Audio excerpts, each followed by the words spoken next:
This Tulsa man who shot and killed two people based on the fact that they were white was sentenced to life in prison without parole. Thanks so much for joining us. I'm Shay Rozzi. And I'm Rick Marinon. Sarah has the night off. We've brought you extensive coverage throughout this year since last April when Carlton Guilford shot and killed two men back on April 18th, one at a Quick Trip and another at a library.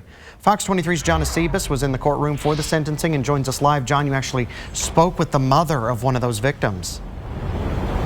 I did. Guilford, as you mentioned, was sentenced to life in prison without the possibility of parole.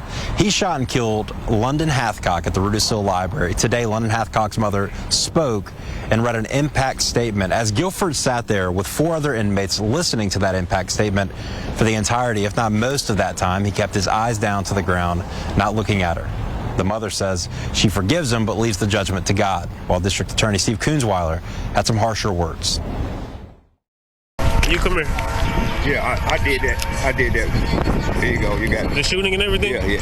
Turn around. This is Carlton Guilford being taken into handcuffs back in April, right after shooting and killing a man getting money from an ATM at a Quick Trip near Pine and Peoria. Before that, assassinating a man at Rudisill Library. District Attorney Steve Kunzweiler says it was because both men were white and at the wrong place at the wrong time. Monday, he was sentenced to life in prison with no possibility of parole. No cameras are allowed in the courtroom, but Guilford sat emotionless as he listened to the mother of London Hathcock, Dee Dee Clapp, for several minutes, while his eyes pointed to the ground. Clapp carried with her a picture of her son and hugged family as well as former friends of Hathcock outside the courtroom. She tells Fox 23 that she stood not only for her son, but the other victim, James McDaniel, who was shot and killed at the Quick Trip. I tried to speak today on behalf of not only him, but behalf of Mr. McDaniels, because he had no family to speak for him.